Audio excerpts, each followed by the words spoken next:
Welcome to our executive committee meeting. This is our first meeting, kind of the second year of our term. Technically, we're only 11 months in, but that happens when we start. So we want to say welcome to our new chairs, Ms. Gadd for Arts, Parks, Libraries, and Entertainment, Ms. Hill for Government Operations and Regulations, Mr. Kapp, thank you for Charter, and returning, because by election, Chair Gamble to Planning and Zoning, and then by appointment, Ms. Evans, Chair of Public Health and Safety, and Budget and Finance Chair, Delisha Porterfield. Thank you all. Mr. Prep T, we understand, is en route, and Mr. Parker is not able to join us today. But you all will have received from me on Friday, August 30th, just kind of a update, reminder, helpful tips email with things to kind of keep in mind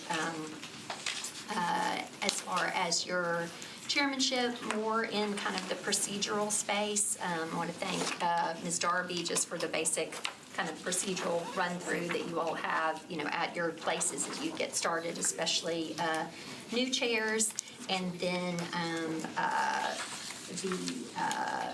some tips from me, please, about acknowledging folks who are in the room. So members of the community who may be watching this meeting today can't see that we have staff along this wall here, and if we were to pose a question and they were to speak, we want to introduce them or thank them or invite them to share their name and their title and everything like that, because given the space constraints we have in our rooms, sometimes it can be a little bit difficult.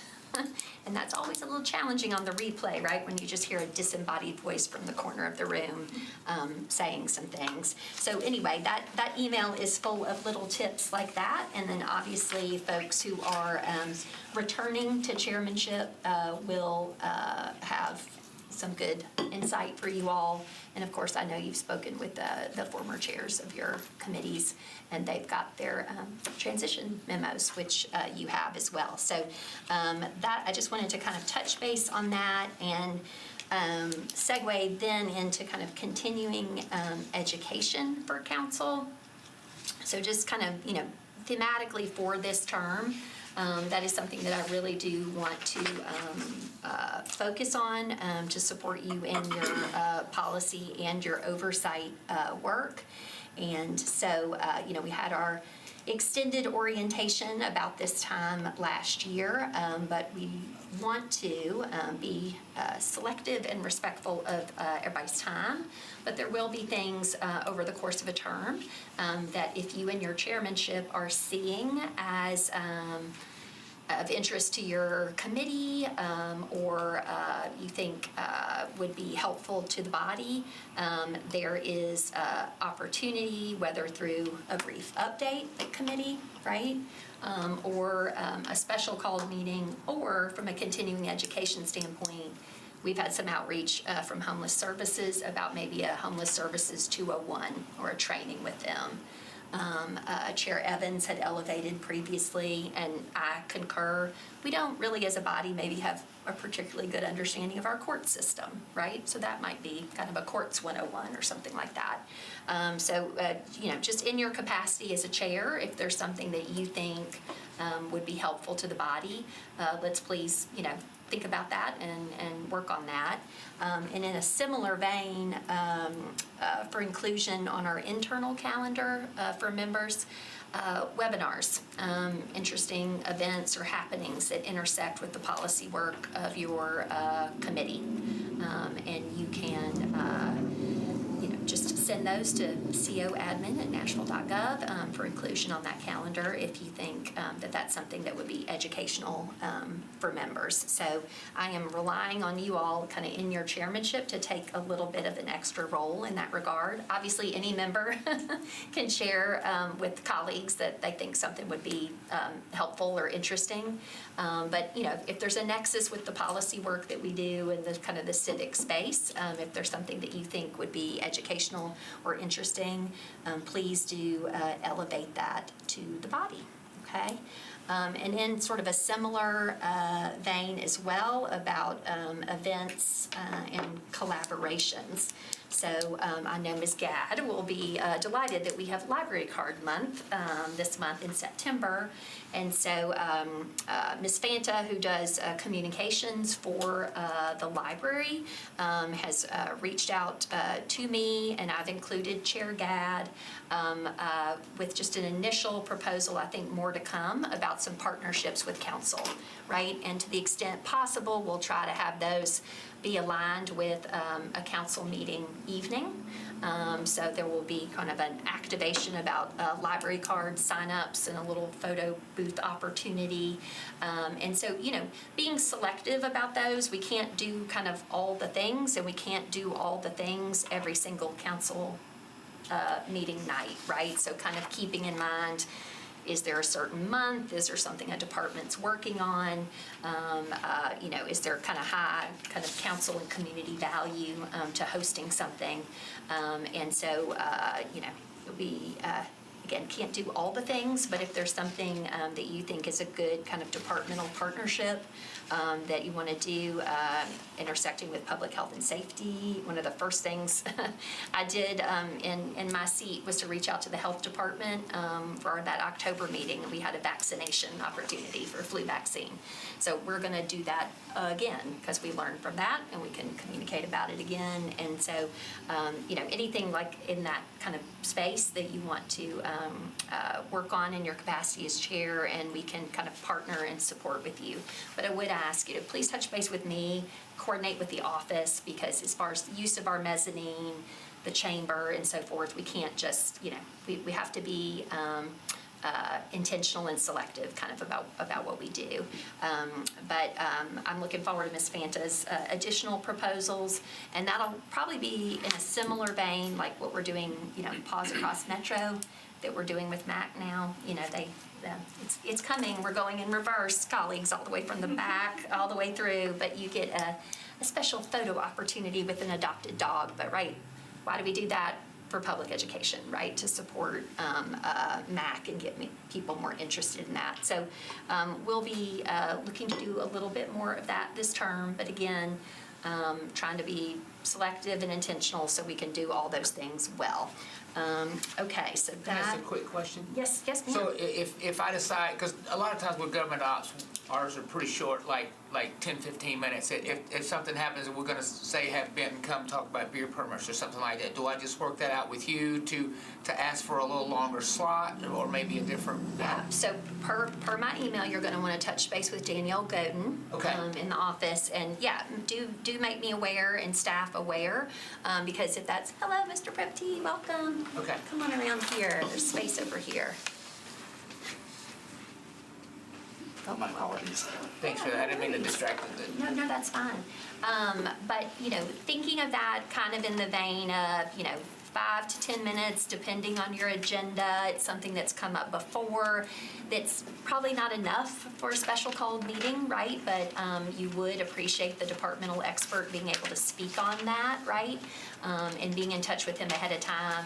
It's something that you've seen come up through committee, but you want to get a few additional details. You might ask for that and say, hey, could you come back next time and just give us kind of the 5-minute elevator speech nutshell version of this or something like that.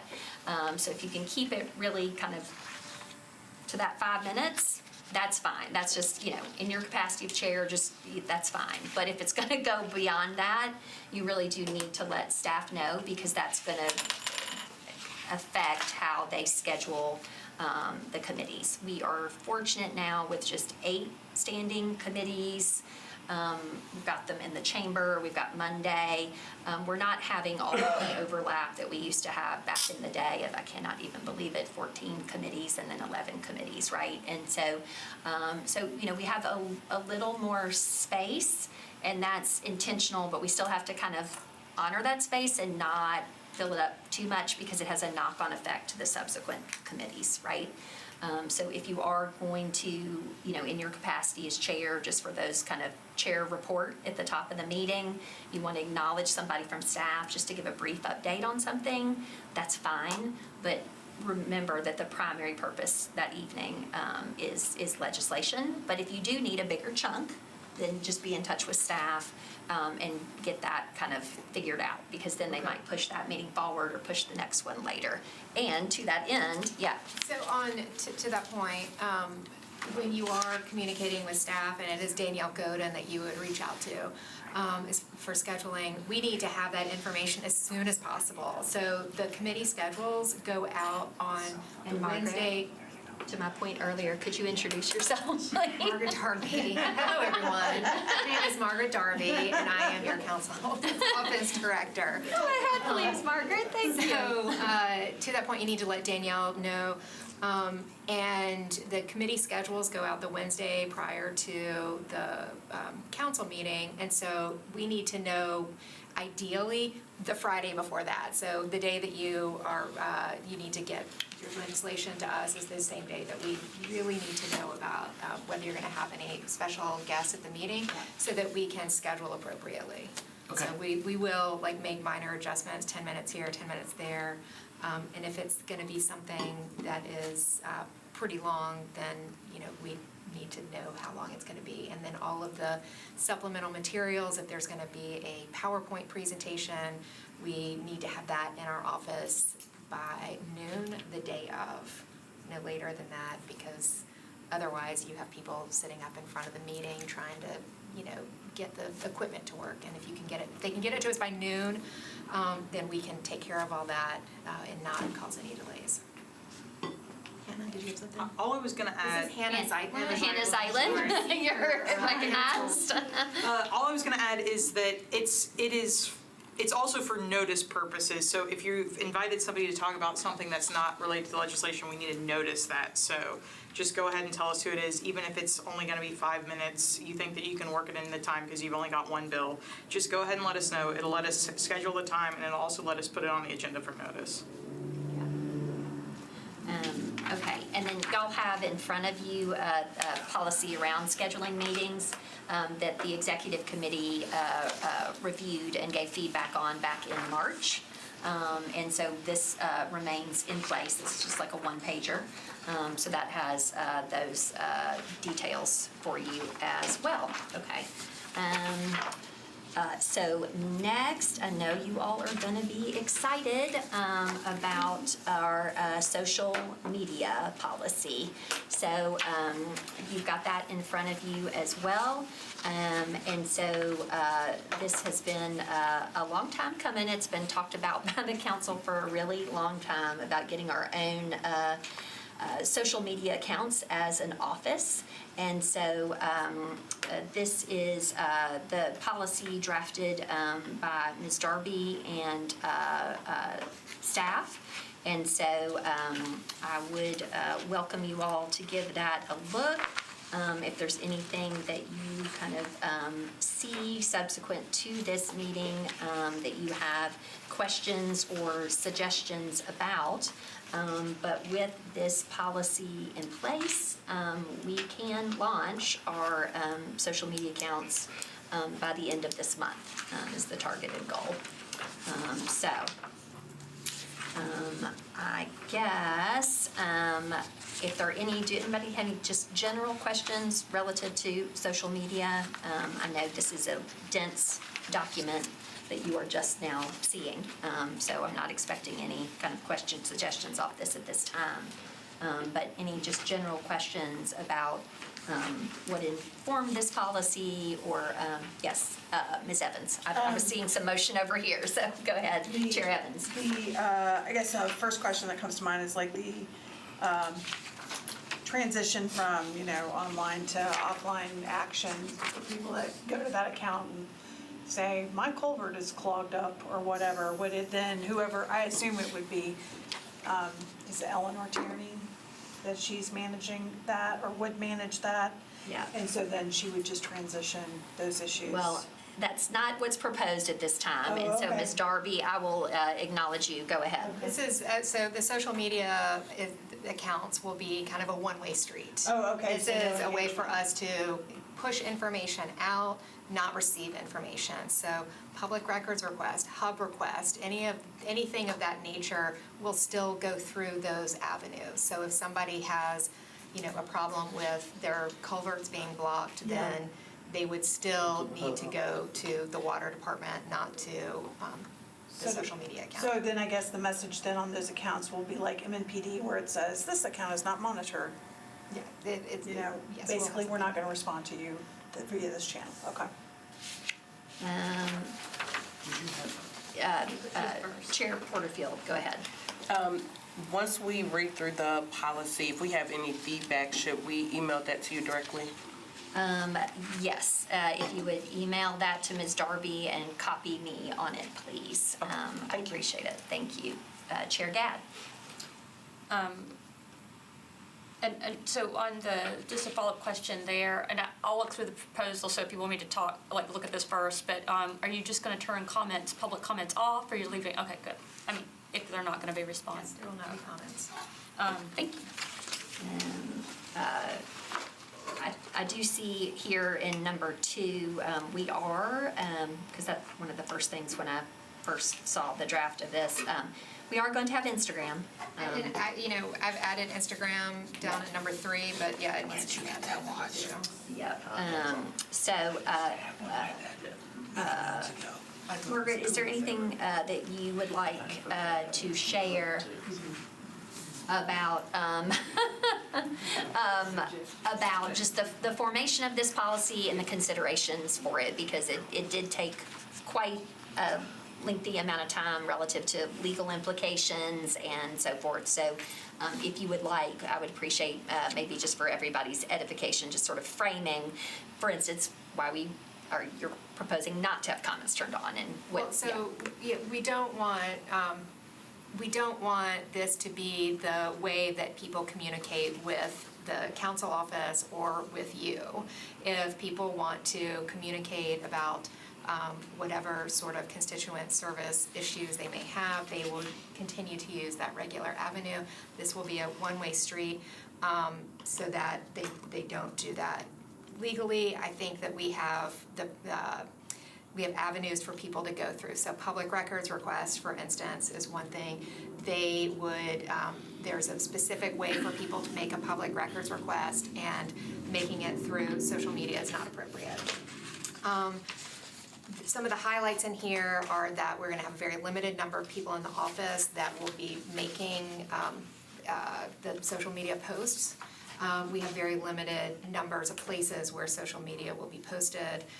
There's also, you'll see towards the back here, kind of a chart showing examples and the frequency of the types of posts that we'll be doing. So we'll have posts to let people know that, hey, there's a council meeting coming up next week, and here's where you go to find the agenda. If there are emergency issues that come up about, I don't know. We had Horrible one. Snowmageddon, and then we had to. Snowmageddon, delay our- flood, a tornado, something like that, we will probably retweet some other people's accounts. And when I say other people, I mean other official government accounts. We will not be reposting any other types of accounts other than official government accounts. And I think those are the highlights. Twitter/X, whatever we call it these days. Instagram and Facebook will be the primary social media accounts. Obviously, as things change and something else becomes the primary social media platform that everyone goes to, then that's where we'll look at exploring that and how that might operate. But those are some of the primary or the highlights of this. So members, I know, at the most kind of basic level, I think we all of us who've served on council, or those of you for your first year, like, you want to post on Facebook about the upcoming council meeting. And I know, with his permission, I've shared this anecdote before, I think maybe, but I've asked Mr. Rutherford, he had a standard blurb of like, this is the upcoming meeting or whatever. And I asked him, can I just kind of copy paste and use that? But we were all on our own islands, like in any one particular week. I was trying to be consistent posting that, but I'd have a busy week. I wouldn't get it up on my Facebook. Now, the council office, with rotating seasonal photos of, our courthouse and city hall, will, for visual variety, but we'll have the standard same thing, linked to the current agenda, and you all can just share, add whatever you want. If you got an interesting bill at the top, or you're having a guest in committee, you can add that. But those sort of standard pieces, so we're not all out on our own island just creating them, I think will be a big time savings. Chair Porterfield, you're recognized. Thank you. Can you also consider language access? So if we're going to be sharing posts in, maybe Spanish and Arabic, or the top 2 languages that are spoken outside of English, or top 3 languages. Okay. I think that's in here. Oh, it is? I didn't see it, but It's on the top of the second finished page. reading the whole Yeah, thing, it's okay. Thank pretty you. dense, single-spaced, Thanks. but it is in there. Oh, I see it. Thank you. Right, well, we welcome your feedback on this and any additional questions. Again, if you'll send those to Ms. Darby and copy me. Is there anything else anybody has to ask or say regarding that at this time? Okay, so next thing to mention is proclamations and honorary and memorializing, that's a tricky one, resolutions, and our ceremonial copies. And so I know Ms. Gadd knows a little something about this, but Frequent user. But, this is something, colleagues, just as I started kind of working in the office, I just noticed, occasionally, wow, there was staff with a big, tall stack of folders and ribbons and printing and doing. And so I did ask, do we have a policy about this? And what might that policy be? Because I had seen in my service as well, sometimes with the best of intentions, a football team, a wrestling team, somebody's coming and you want one for everybody, and staff spends time and makes 30 of those, and maybe only 5 of those young men attended. And that's not to say that we can't get them something commemorative in some form, but I think I asked staff to sort of look at costs. And so, our 1 seal folders cost $4.27. Our 2 seal folders, which are great for presentation purposes, so they have one on the outside, and when you open it to show the proclamation, which is nice for a photo, the seal is also on the inside. Those are $6.20 a piece.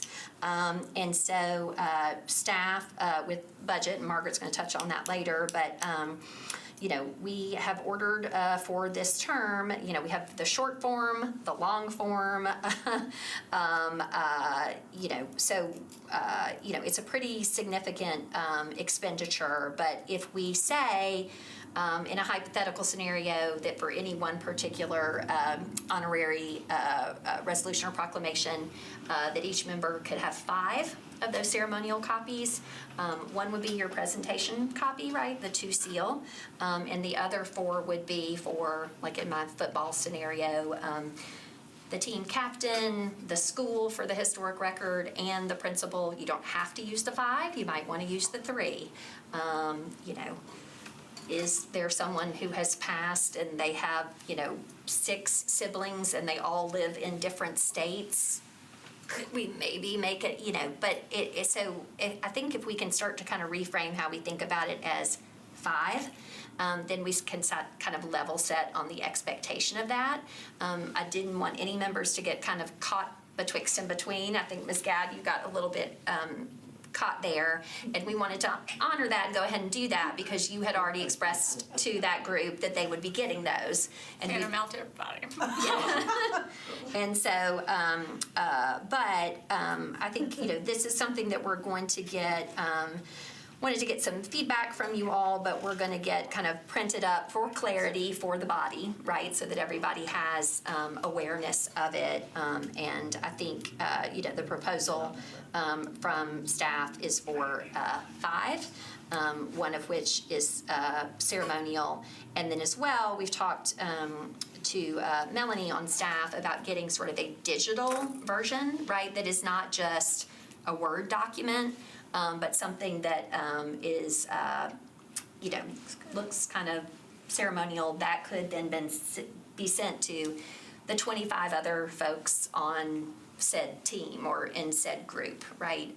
Or if you get that photo taken, then please send that to your partner person that you're working with and encourage them to send that to all the members, that kind of thing. So be thinking about how you can kind of share that opportunity with more people without having to give them a physical thing, because our 5 kind of proclamation approach costs $25 every time we do it. So is there any feedback on that or any questions?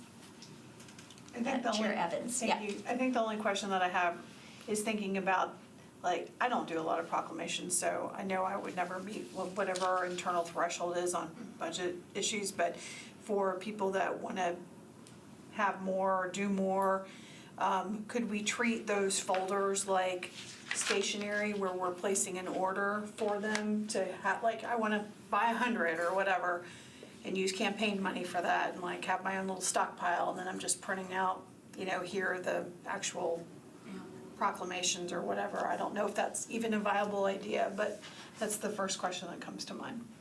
Okay. Ms. Darby, do you want to respond to that question?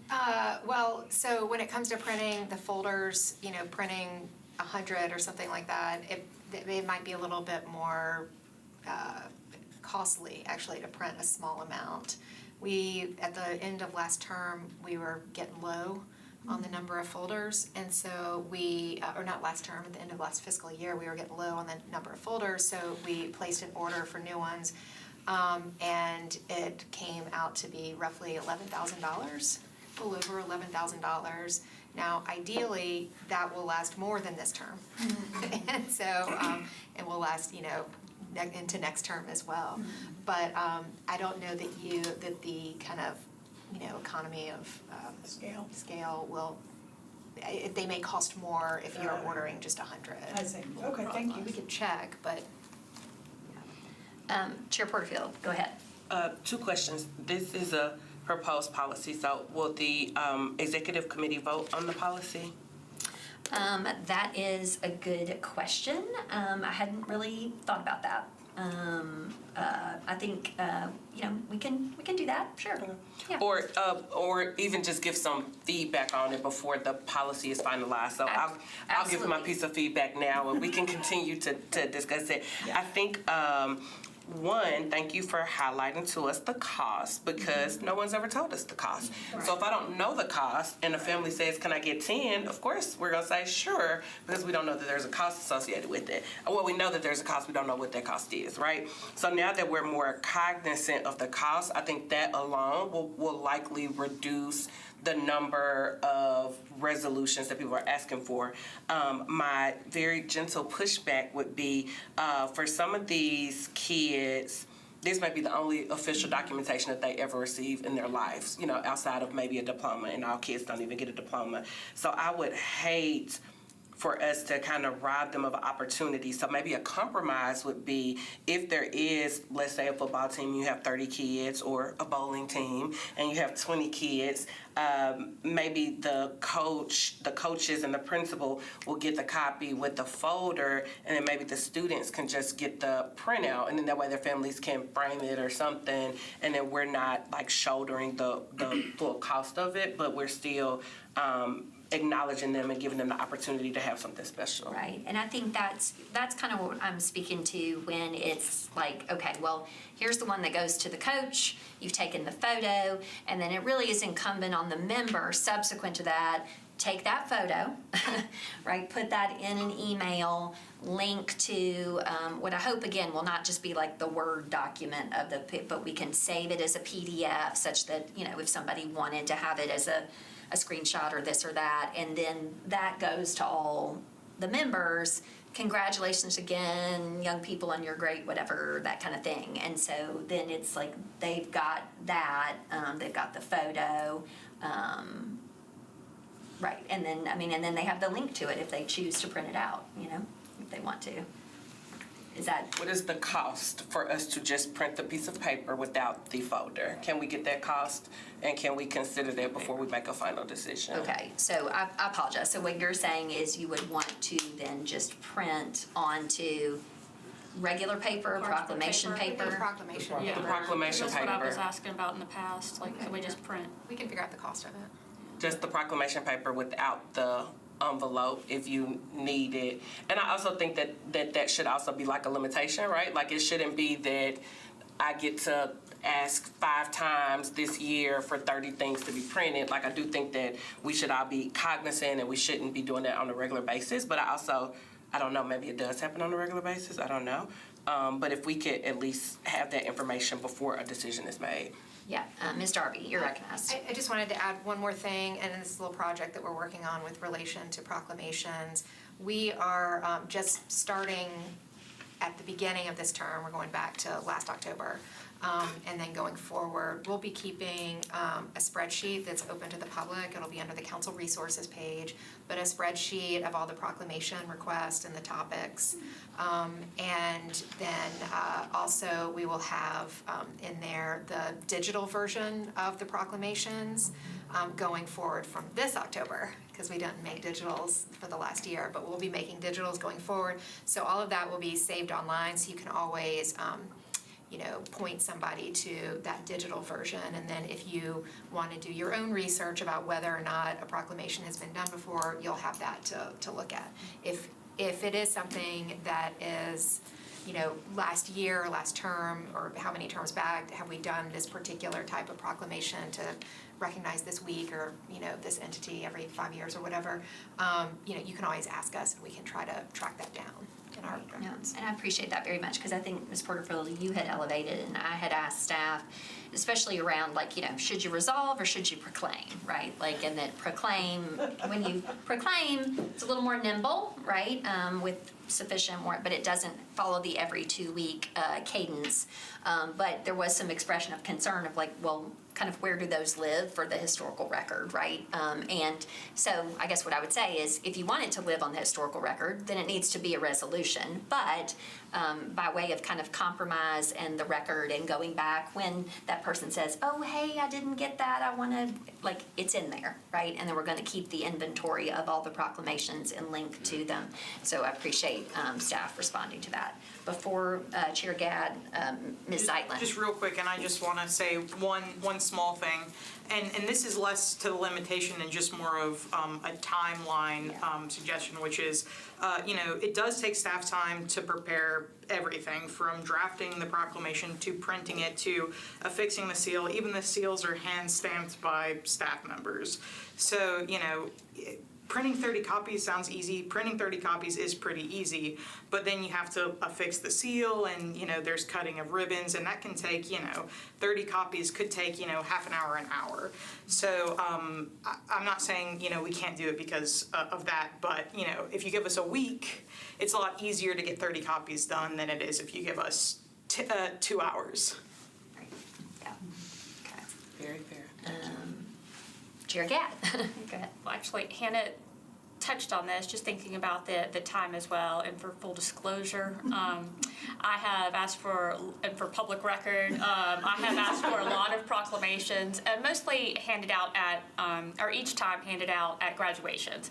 So, student graduations and So the Junior Honor Society at West End, and then the Nashville Future Leaders, and So you messed it up for all of us. so hanging out, and I will tell you how far those things go. Where like their parents and their students, like you meet them out and about, and they're still so excited that they got that. And there's this one child over. I met him at the community center. He just ran up to me, and he had still had it hanging up his room. And so it is a really special thing.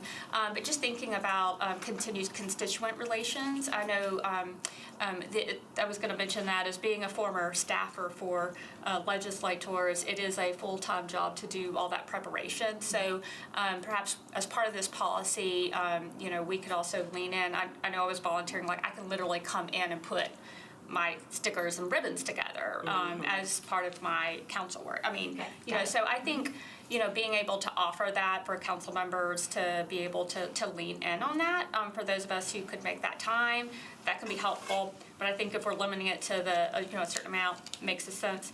But I would say too, because I have an upcoming Girl Scout group that I'm working with. I do all these student things. I was like, I love it. So sorry. I was like, I've got, and then another school group up there, early high school.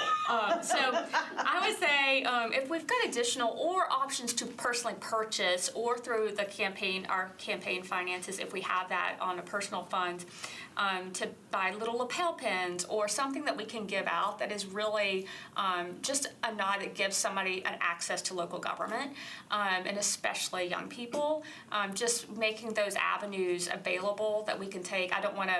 I know it gets funky when we are, perhaps if one council member's personal campaign account doesn't have as much funds as another, like that can also get really, we're positioning people with resources against each other, and I don't like that. But if there's those avenues for, that purchase for those materials on constituent services, that would be really cool.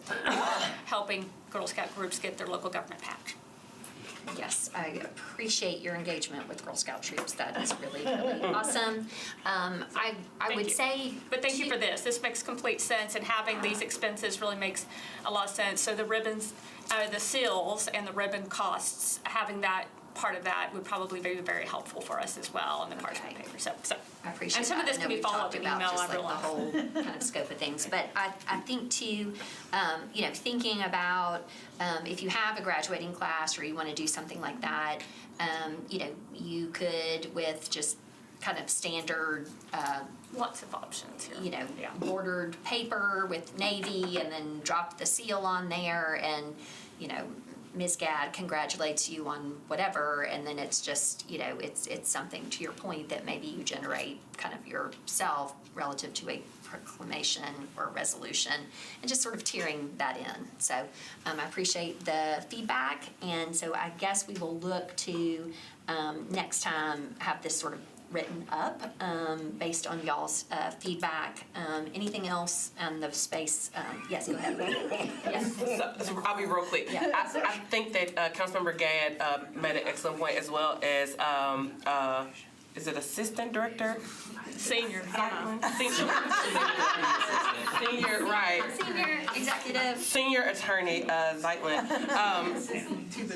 Just one thing for consideration that I think could be fair is if there is a request to do over the 5, and it is just for the printout and not for the whatever, the folders or whatever.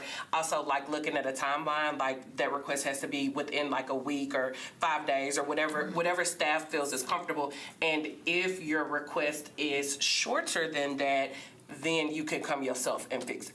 So what Councilmember Gadd said. So like staff can still print it, and if you want to come and affix the ribbons yourself, then great. And if the council member doesn't have the time capacity, or maybe they don't want to do the ribbons, whatever, I think that kind of gives options to make it fair for staff, and also gives council members what they believe that they may need. So just a consideration. Ms. Darby? We kindly ask for 3 business days. At minimum, 3 business days. We don't always get 3 business days. We occasionally get the morning, and they need it by, somebody will need it by 5.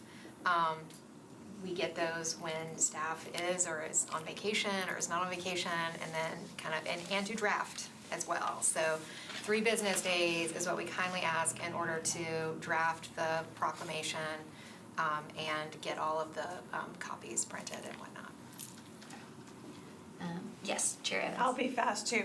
So what, I guess something that Chair Gadd spurred in my brain is, like, at the legislature, you know, they'll give you like, here's your little state flag with the US flag, like on a little card.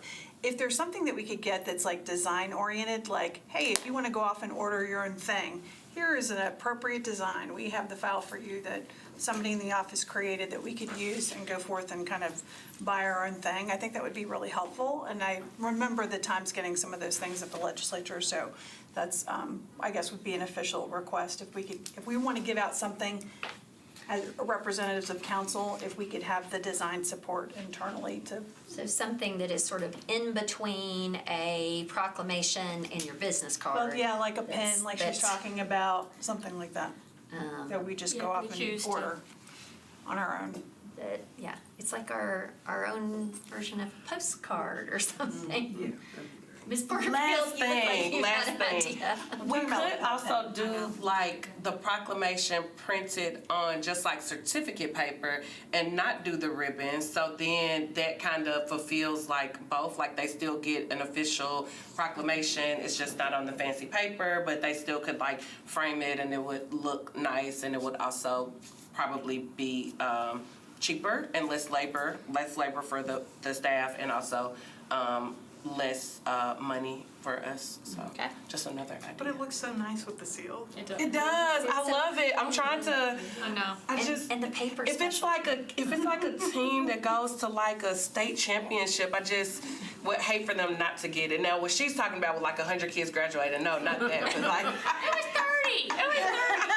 No, or something like that. A couple of times though. right, I was gonna say 30 at 5 different schools. Okay. Speaking in front of it. All right, you, so Chair. that One at a concludes time. my portion of the agenda. And there's a quarter hour left for council office updates. And so I will put it first to Director Darby regarding upcoming kind of public comment rules change implementation. Well, Go ahead. everybody recalls last meeting, which was last week, and we chose to change Rule 28.1 with regard to public comment. That rule will become effective on October 15. We're meeting, I believe, later this week internally, just to kind of craft up what the information that will go up on the website as far as what, related to the new rule and all of the accepted forms of documentation that an individual can present.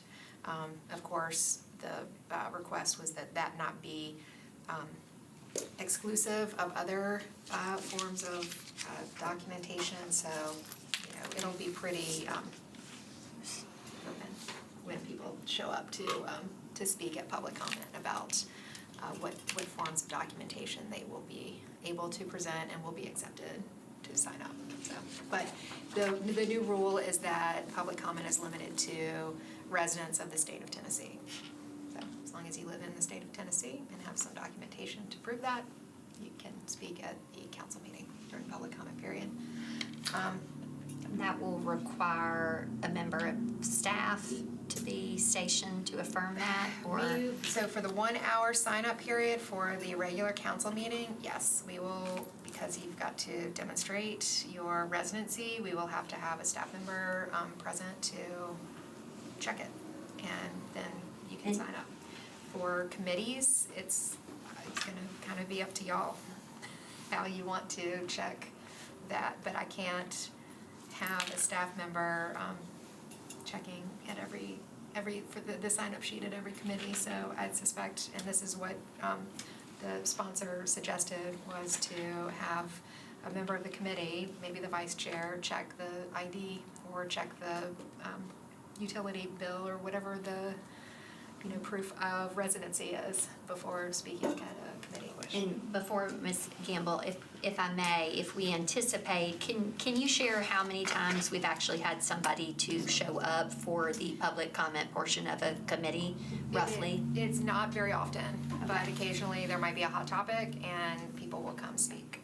I think what I would like to suggest is that just a standard blurb. If we do want to suggest that that is a role of the vice chair, like, what's best practice when you ask somebody for that, making sure that the public comment sheet that is hung by the door will indicate that, right? A member of this committee, per rule, whatever, a member of this committee will be asking for identification, right? So that there's, of course, it's online, it's on the board that's hanging. That doesn't put a member in an awkward kind of position relative to that. But I do want to commend and thank staff, because as we think through all these changes, there is all this sort of back of house, intended, unintended, when Chair Porterfield and I were first talking about, sign-ups for a variety of the public comments that we have in the budget public comment and so forth. Sometimes it's kind of counterintuitive, colleagues, like you think, oh, we should have a big window of time for sign-up. No, that's not actually as fair and accessible, because people can get there who have free time earlier, fill up all the slots at the front, and then if you showed up for the 6:30 meeting and you couldn't come till 5:45, then all the slots are full, right? And so I would ask us from an implementation perspective relative to staff to consider, we do have that 5 to 6. We have to end it at 6, because then we have to check that, and we have to get it up on the dais and have that ready. But to be thinking about, maybe should that sign-up time be 5:30 to 6? Half hour for 10 slots is still plenty of time, I think, and it would mean less time for staff stationed there. So some of that implementation, you kind of have to think through some things there. So I apologize, but I know Chair Gamble, you had a question or comment. Go ahead. Yes, just a question about, I guess, enforcement. If someone doesn't have a state ID and they bring a utility bill, for example, do they have to have 2 forms of identification? Who's to say that that's somebody else's utility bill? I just wonder. Yeah, we haven't really gotten that far down this path. Like I said, we're going to be meeting, but that's a great point. And we might look at some other cities and see how they do this, or that's a really good point. And if someone can show up with a utility bill and say, I'm Bill Smith. Sorry, I just Here's my wondered. utility bill. Okay, that Speak makes now. sense. Because you have to do the rest. Are there any other questions or comments about the work towards implementing this most recent public comment change? Anybody else? Okay. All right. Margaret, we already touched on the meeting scheduling policy reminder that you all have in front of you. Is there anything else you wanted to say about that? No, just read it, please. And if you have any questions, you're always welcome to ask me or call me or drop by No, a and visit. I'll just let you kind of continue on down Okay. through the council office updates there. Services directory, this is a document that we've been working on for quite some time now, and it's in the fine tuning phase, so we'll be sending that out at the next meeting. Next week, you should find it on your desks in the chamber as well as everyone else. But this essentially goes through, and I've had everybody on staff give me information about what is it that you get requested for. So what is it that council members ask you for? And we have divided it into multiple sections: legislative, scheduling, administrative, communications, technology, and then kind of HR finance areas. And so you'll be able to go down, and it's in chart form, so you go down the left side and you can kind of see, these are all the things that we get asked for on a regular basis, or sometimes just once a term. There are some things in there, maybe once or twice a term, but it's in there. And then it will kind of direct you as to how to make that ask. And you may go, even people who are back here for their second term, or more, may go down and see that there's something that they never thought they could ask for, or never even thought of, and now you want to start asking for that, and it'll kind of tell you how to make that ask. And you all, I think, returning members, you saw a draft, you all saw a draft of that last time. And so we had gotten an initial draft for the committee to see. That was before we were launching our unified email, basically for the majority of requests, right? But particularly on the legislative side of the House, there are some very specific things that go to Matthew, or for you all, that go to Ms. Godin. So it really was something at the start of this term that I think returning members had kind of asked for, like, what are all the things that are done in this office, and to whom do you address those questions? So we are this close to getting that done, and I appreciate that. Ms. Evans, did you, or no, Ms. No, I think- Porterfield? Chair Porterfield, you're recognized on that. Thank you, Vice Mayor. Thank you, Director Darby, for It's so funny. Sorry. Thank you, Director Darby, for the menu of services. Appreciate that. My question Which she very specifically doesn't want to call a menu of services. know, that's why I'm laughing. All of us as returning members, we're like, we just need a menu of all the things. That's why I'm laughing, because I know she doesn't like it being called a menu of services. I almost said it, but I didn't say it. This is not a restaurant. It is a You have it your way. I suggested a directory of services, I think was fine. But the serious part of my question is, do we have something, and thank you all so much for creating that. Also, the policy books that we were looking at in the last meeting that were like, for SCRs and things like that, both of these are just complete game changers as far as how we can serve our constituents. Do we have maybe like an in-between thing where there's just like a flow chart? A constituent reaches out and they're facing eviction, and we don't know like who to, not that y'all necessarily know, but like who we should probably send them maybe to legal aid or something. Some council members know that, other council members don't.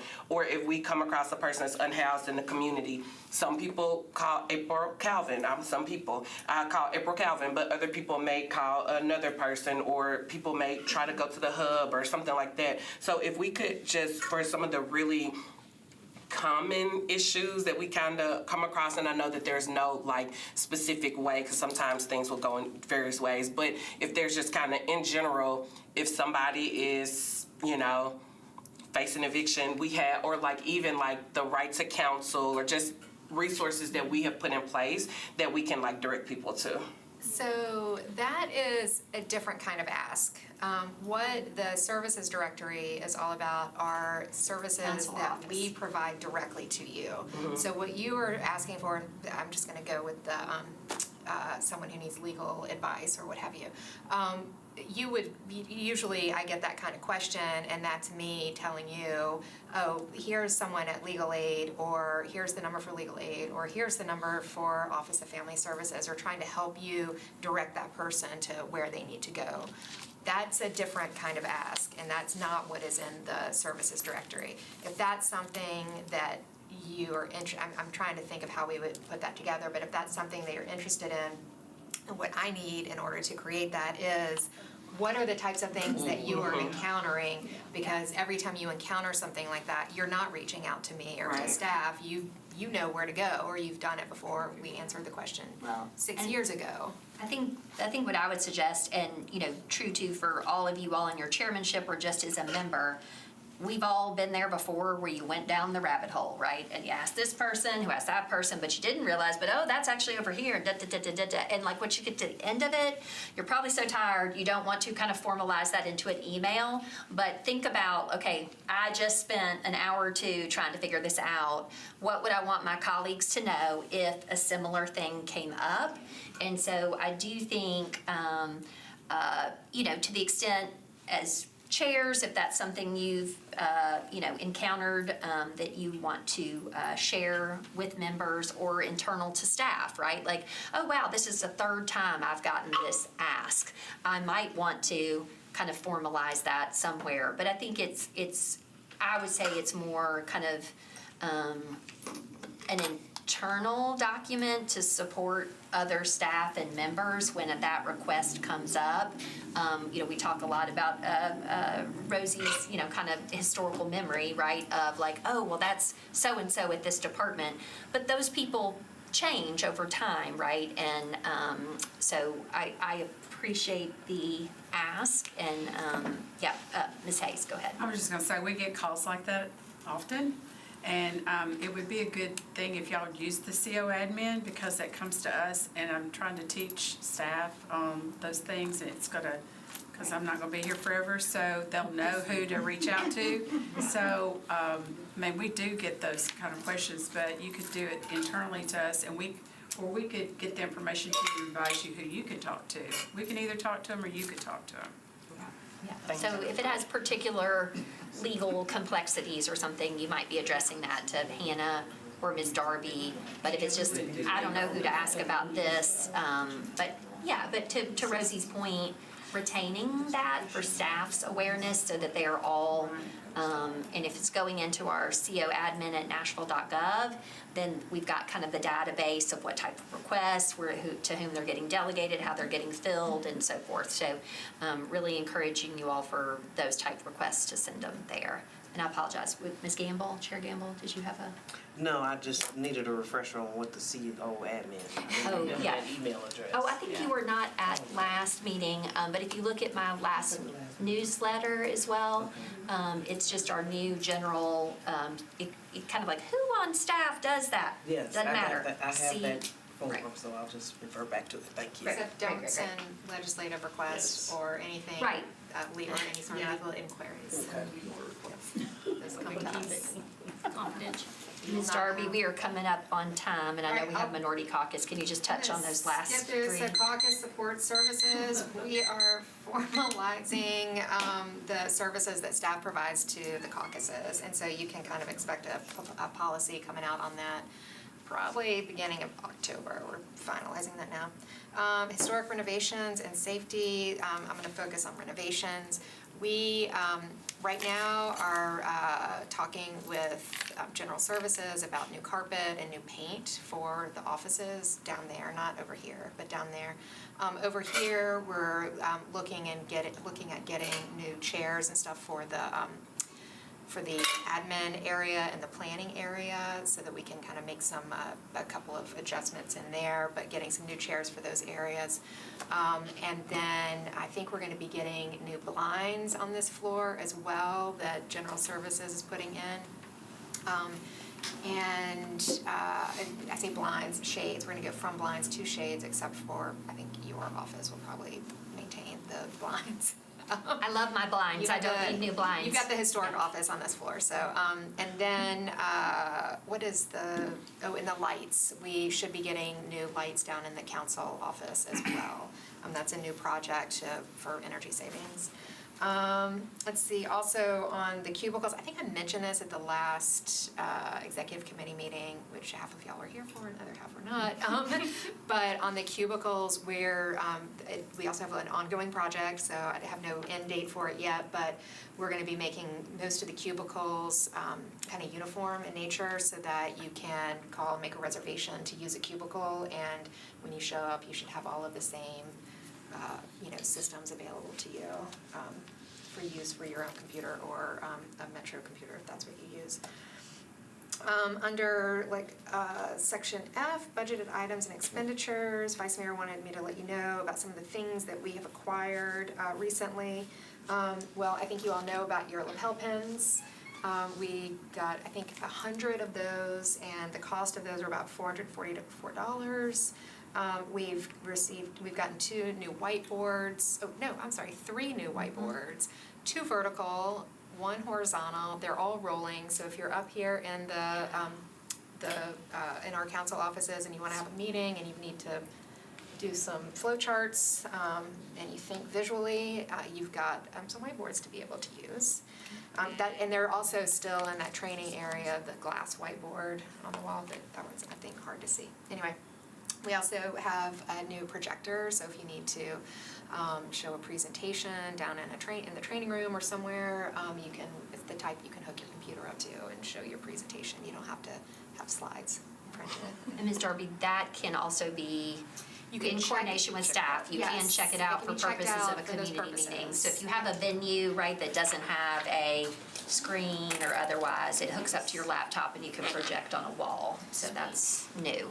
So, I think we already talked about all the folders that we've ordered. We have boxes and boxes of folders now for proclamations and whatnot. And then also, you all should have already, and I think a lot of you have already exercised this, the branded items, you know, vests or hats or T-shirts or whatever it is for your, you know, with the seal and your district number or whatever you're putting on there, that's available to you as well. okay, and Ms. Irby, can you clarify, so from a carryover perspective, I know we talked about that kind of budgetarily, not everyone availed themselves of that opportunity the initial time, but from a budgeted standpoint, are we carrying over members that did not use their $50 credit, or what are we doing this? We can, yes, I think it's a $50 credit for that item, so if you didn't spend your $50. We have sufficient Yes, it's cushion sufficient funds. already to fill that out. Is Okay. it 50 per year or 50 per term? 50 per term. Oh, okay.